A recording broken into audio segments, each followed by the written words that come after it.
So I'd like to welcome you guys to the California Space Grant Undergraduate Engineering Seminar.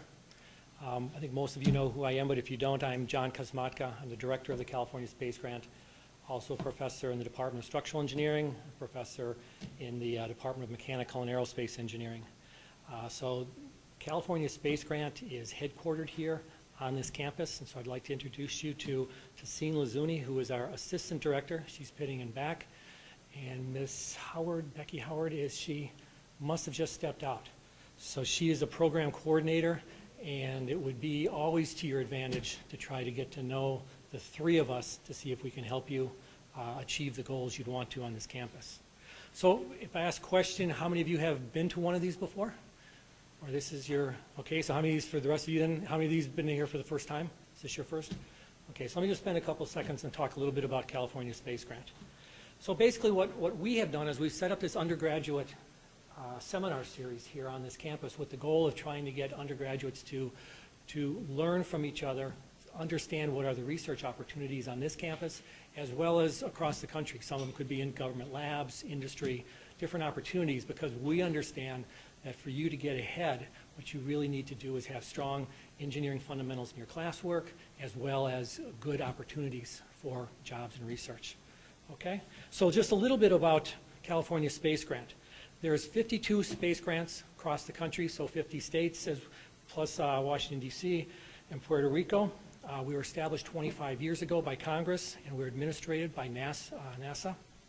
So within California, there are 28 affiliates, mostly all of the University of California, most of the Cal State system, and all the private universities are affiliates, as well as other places such as a supercomputer center. So we reach out to basically all of the different educational sources in the state of California. So every state is doing that. You guys are really lucky, and we're lucky that it's headquartered here in San Diego, so we can work with you to provide you with some of these opportunities.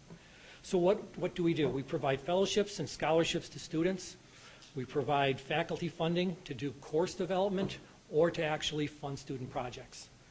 And so we also reach out to K through 12 students and to the general public to try to get them interested in STEM, science, technology, engineering, and math. So at UCSD, what do we sponsor? Well, we sponsor class projects in MAE 2 and MAE 155B. So those are predominantly the aerospace engineering classes. In 155B, we do the rocket project. MAE 2, we've done near space ballooning, and we do other opportunities in that class as well. And so besides that, there's a tensegrity robotics project that we fund with Professor Bewley. With myself, we do an unmanned air vehicle project. We also do a new near space balloon team. And then we also do a solar energy and bioengineering projects through the Idea Center.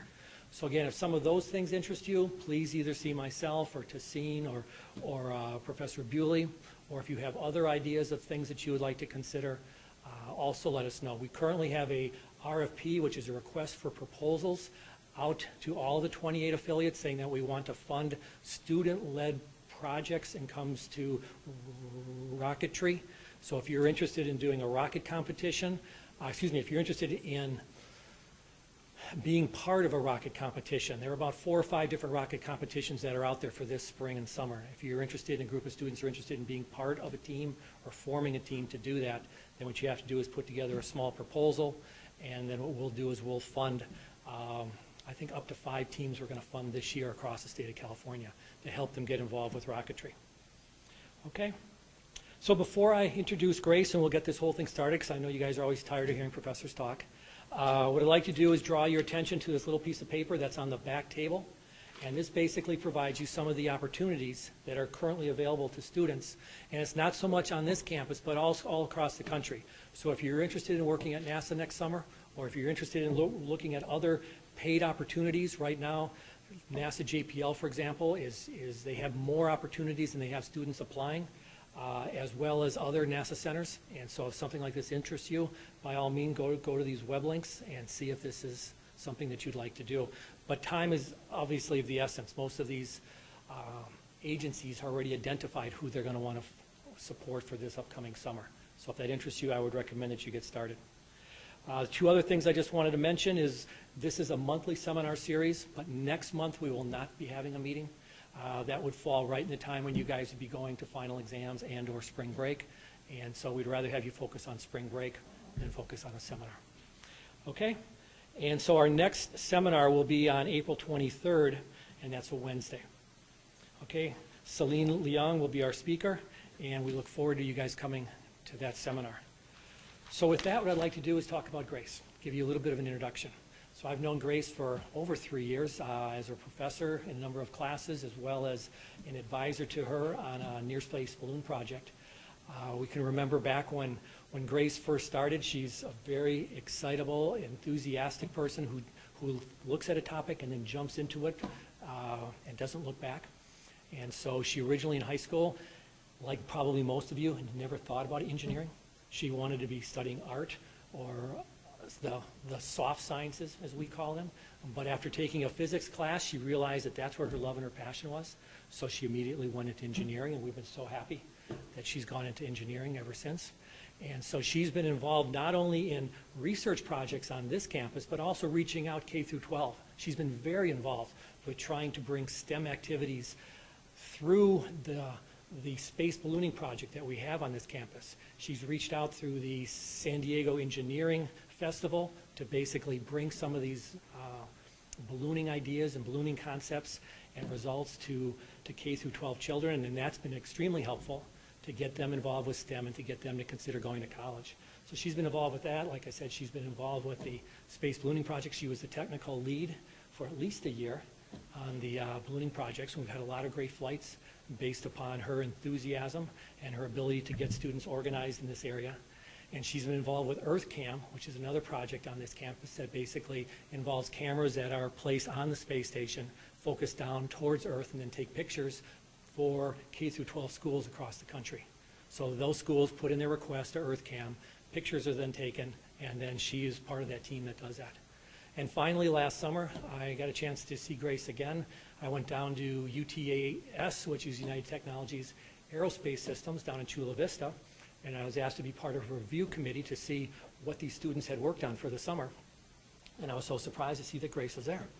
And so she was there working for the summer, and she had led a team of students on a structural analysis of a nacelle. And no matter how hard questions we could challenge her with, she was up for the task of answering those questions. And so it was very honorable to see the great job that she had done, and she's still working there now part-time. So she's been a tremendous asset and a tremendous representative for UCSD and UCSD students. And I think UTAS wants to hire more UCSD students, and they want to do this based upon the quality of students that they currently hire. So when they hire outstanding students, then they want to hire more students. So people like Grace are opening doors for other students like you. So what I'd like to do is, I've gone on long enough, I'd like to turn it over to Grace and let her tell you about some of the things that she has done on this campus that have opened the doors for her. Okay? Without for any further ado, I'll turn it over to Grace.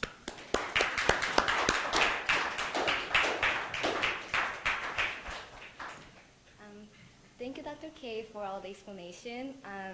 I don't think I should do my presentation anymore. You covered everything. So my name is, like you said, Grace Jang, and I'm a 4th year now, studying Aerospace Engineering.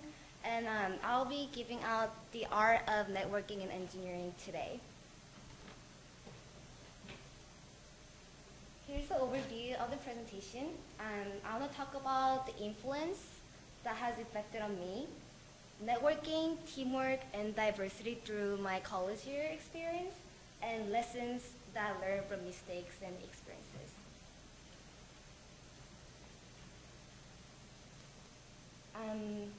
I would like to talk about a little bit of myself, because before I come to college, I really had no idea what engineering was. I thought engineering was just being a mechanic, fixing stuff, making stuff. But after taking physics class, like, I was really into physics, and I just did research on like what I can do using physics. And I realized it's engineering that really fits me, since I love space and physics. And after I came to college, I realized just loving space and physics is not enough to become like a really good engineer who can contribute to society. I want you guys to relate yourself to this presentation, and then I really want this presentation to be helpful for you guys. So I made it in a timeline to make it easier for you to relate. My freshman year, I was just happy getting accepted to UCSD as an aerospace engineering major. And I thought I'll just go to class and all the opportunities and everything's gonna work out fine if I just go to class. And like high school, but it seems like I was wrong. So in freshman year, I was just taking physics class, math classes, and tried to figure out what I really want to do. But in sophomore year, I took MA3 class, which I'm sure everyone have heard about it. It's making a robot, and you get to have a lot of hands-on experience and work in team environment. And I had a really, really great teammates. Their names, they are Sam Avery and Kevin Chen. We made this robot that goes on the rail and grab the ball. There's a rack and then arms. It goes down and then get the ball and then gets points. And we thought we were gonna win, but we couldn't get the first place at the competition. But it widened my eyes of opportunities on campus, and I figured out I really love to do hands-on experience, and then I love robotics stuff. And I start asking myself questions such as, what am I interested in? What are the opportunities on campus? And where can I go to get more information? It was my first time trying to reach out to other people for help, since I didn't know. I want to do engineering, but I didn't know what I exactly want to do. So first, I started getting involved in engineering-related organizations, such as SWE. And I helped out in the plan Envision 2012. Envision is an event to encourage female students in middle school to get interested in more science and engineering field. But it was really helpful for me too, because with this program, I was able to go to the professor's lab and then hear about what kind of lab research is going on this campus. And starting from this Envision event, I started reaching out to more people and talking to my fellow engineers about what am I interested in and what can I do to get more involved in engineering. And that's when I met Tim Wheeler. He introduced me to Near Space Balloon Team, and it was my first step out of the comfort zone. And here's the first team member that I joined, Tim Wheeler, Gomer, and Julie. And they're all older than me, so I was able to ask questions and then get advice from them a lot. So I want to talk about this balloon team for a little bit.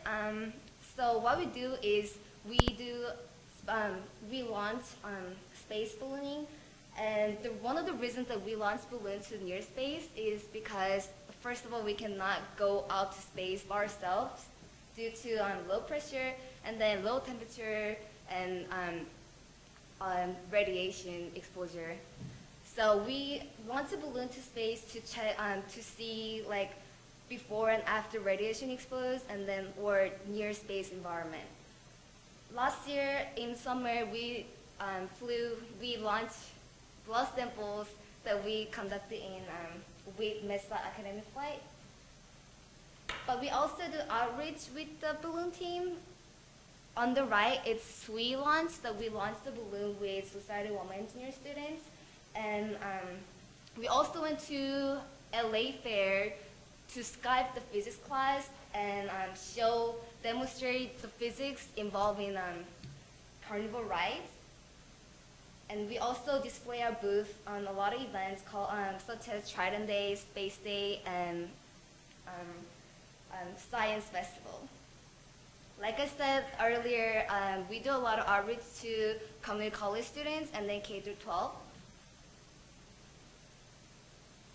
So I really want to talk about the first time I joined the balloon team. I had no idea what the balloon team was, but I heard we have to go to science fair and then display some kind of experiments. So I was thinking to myself, what can I do for the team?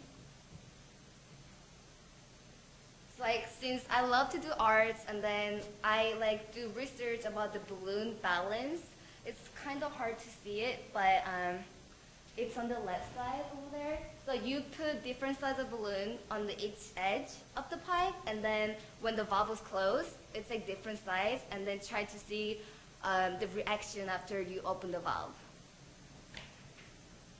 And I made it really pretty. I wanted to paint on it so I can attract all the like little kids to our booth, and then which was really successful. A lot of kids would come to the booth to see it first, and then ask us questions about what balloon team was. We're really happy after this. So before we do launches, we always check the wind, weather, materials, and we always make sure we have proposal, like the purpose of like launching, and then we have to get approval from professor. And a lot of times, even though we want to launch the balloon, like weather is like really bad, or like wind is not strong enough to launch the balloon, so it gets postponed really easily. So when we're launching, for previous 2 launches, we only put GPS tracker into the payload box here. And then we attach the parachute. And for this edge, we will attach the balloon and then we'll launch it. But sometimes we put experiments on the payload box on the left. Those are the blood samples that I talked about. And I know for previous year, we launched the cockroaches on the payload box with different kinds of exposure. And if I remember correctly, the only one that survived through the near space environment was the one who was exposed to only radiation. And then for the Mesa College flight, we put Arduino that Fong made. And it was our first time trying to use Arduino to get temperature and pressure and accelerations. And we put camera on the payload sometimes to take pictures from the balloon. Before we launch, we always calculate the amount of helium that we have to put in the balloon and make sure all the electronic devices working. So after we launch the balloon, we always discuss about the results. On the left, even though the balloon was popped in the ocean, this was our highest flight. Our balloon went up to 117,000 feet. And if you look at this graph, it's really interesting because when the speed is the highest, if you compare it with the altitude, that's when the jet stream, like the balloon is going through jet stream. So like we can prove like where the jet stream is, and then we can see like at what altitude like the balloon travels so fast. And last year we went to Space Day where all the science involved, science-related organization come and then talk to public about their projects. And it was really cool that one of the lady from one of the NASA branch came to us and suggested us about working with Trident Rocket Club to go to participate in Google Lunar X Prize. However, we couldn't do it because it's against FAA regulation. And the other guy from AIAA came to us and talked about how we should go to a conference in San Diego that will provide us more information, like research information that's going on, like in science field. And that was my junior year that joined like aerospace, near space ballooning team. And when I became junior, I got my first paid job, which was ISS EarthCam. And ISS EarthCam is NASA outreaching program that take pictures from like space perspective, ISS perspective, and to encourage students to get interested, get to know more about what the Earth looks like and then natural phenomenon. So after we retrieve the pictures from ISS, we always make sure to annotate the pictures. And as you can see, we annotate all natural phenomenon on the picture and then send it to upload it on the website for students to see it.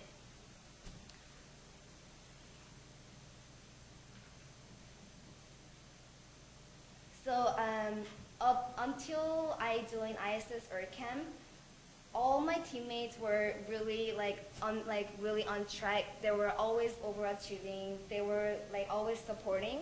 However, this is when I realized there are different types of team. There's different types of team member in the team, and then you have to talk to team member in a certain way to make the project successful. And I was in orbit team. What we do is we make 2D and 3D scenarios of where orbits travels before we go on a mission, which is we ask high school about which area of the Earth they want the picture of, and then we take picture of the Earth. And before mission, we always project all the orbits path, and this is where the orbits goes usually. And one of the most important things that I learned from ISS EarthCam is communication. It was last year spring that I worked on my projector by myself, and I realized my projection is not working at all. And I tried 5 or 6 times, but it didn't work at all.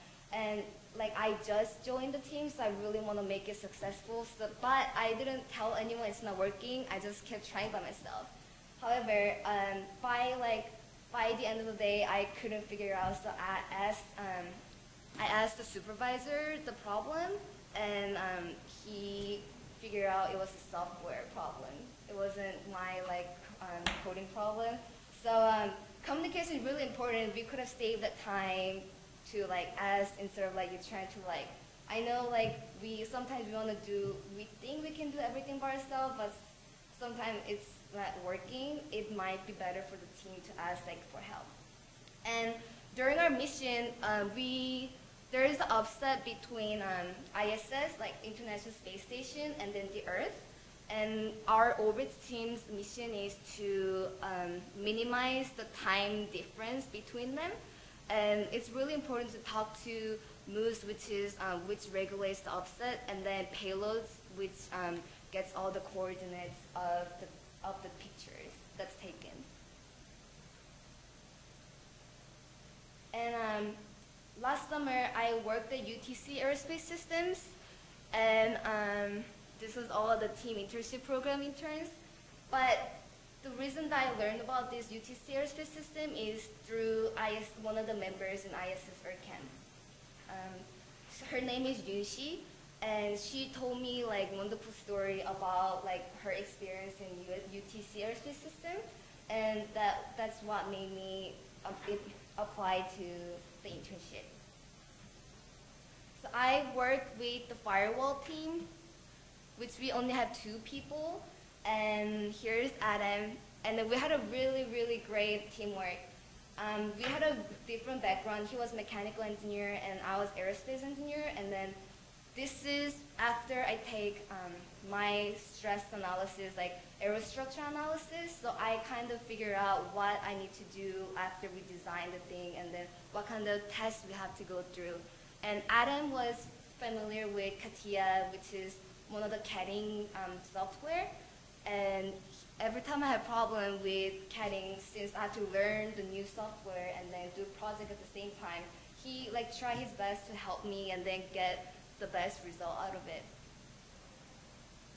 So I'm gonna start with the background of UTC Aerospace System.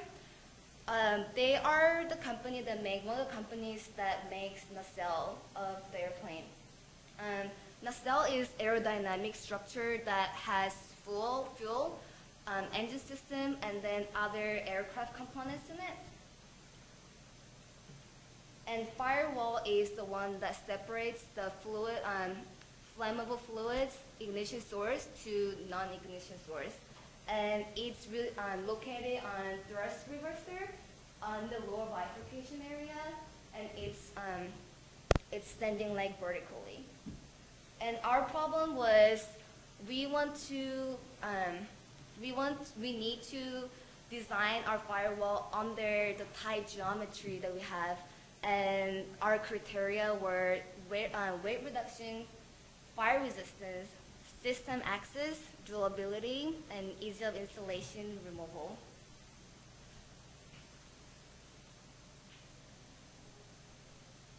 So the steps that we took for this project was we brainstormed all the ideas first, and then we start CADing, and then we down select our two best concept.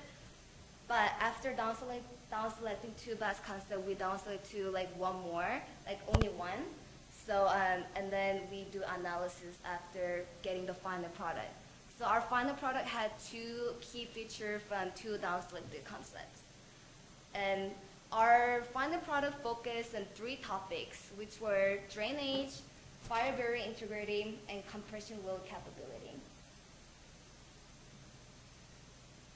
However, we had a lot of trouble of designing because, like, I think we fixed our drawing, we fixed our design concept at least 6 times, because every time we finish our concept, there's requirements that we need to consider that doesn't meet at the point, and then there's voice of customer that we have to consider.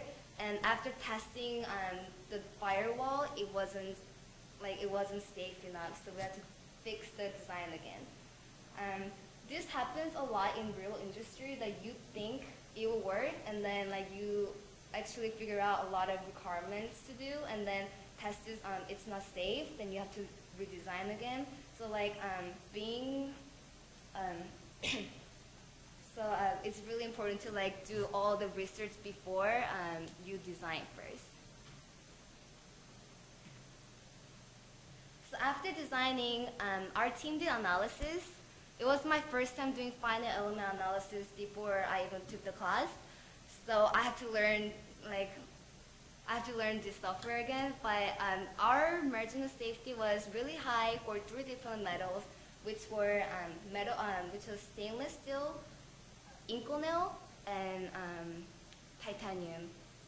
So since margin of safety was really high, we figured out this design should be safe. However, when we present this in front of professors and then other engineers, they suggested us that we need to do finite element analysis in high temperature, and then since it's under compression force, you have to consider buckling too.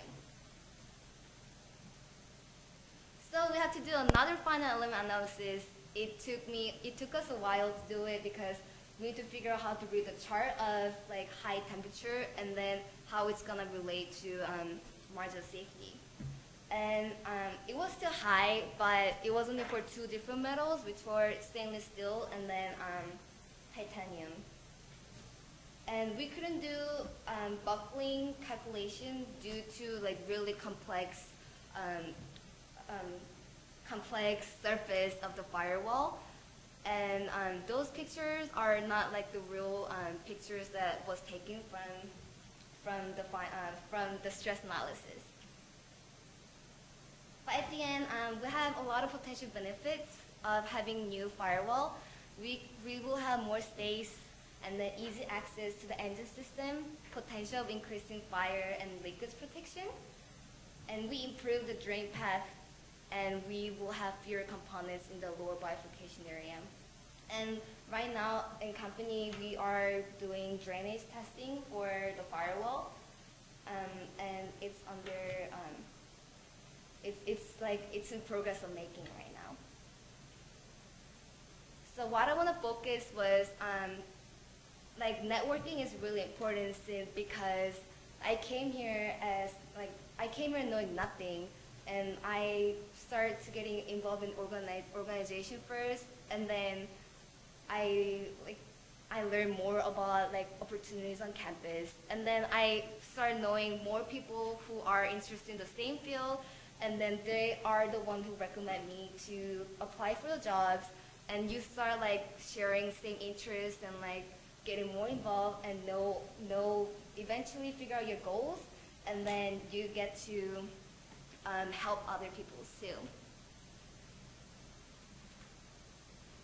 So my future is, I want to talk about how I realized a lot of students in engineering, like even incoming engineering, they are not exposed to like what engineering actually is. And like a lot of students cannot relate like school, like building material to like real industry.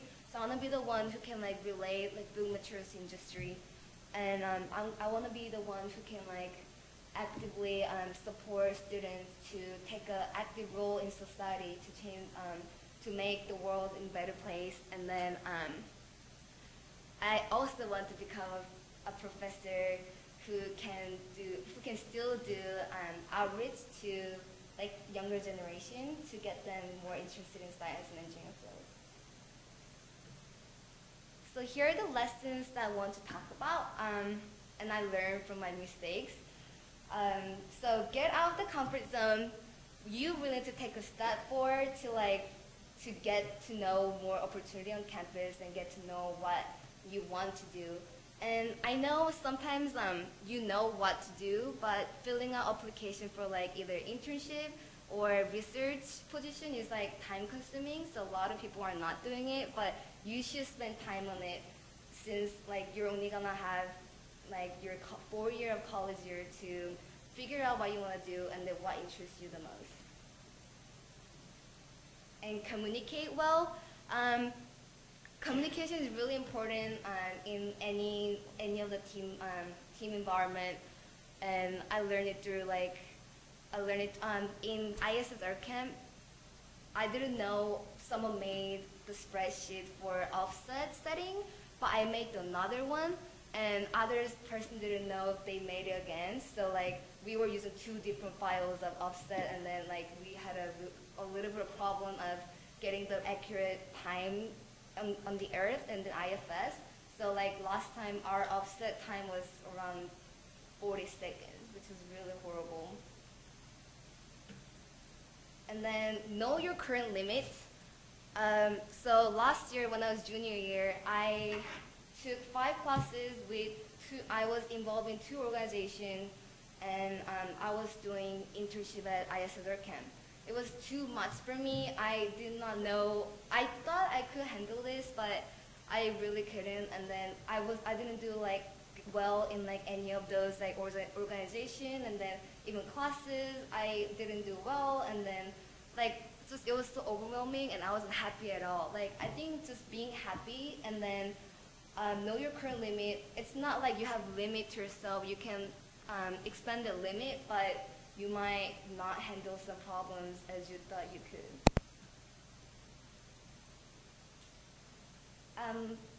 Another one was help others and ask for help. A lot of engineering project is team-based, and then it's like the final product is always better when you help each other and then get help from it and then learn more about it. It's like, I think it's really amazing how teamwork works. Pay attention in classes. A lot of people would think like, I don't have to go to class, or I can sleep in class and I will learn like by myself again. In my opinion, you could save that much time if you have pay attention in classes, and you actually learn like a lot from classes. And then you will get like material better, and then like do well in homework if you pay attention in class, and then professor will actually help you. Manage your time well. So like getting your priority right is really important, and then being organized, like know what you'll be doing throughout the day or throughout the week, and then like use your time wisely. Just do it. I put this on here because I learned this lesson recently.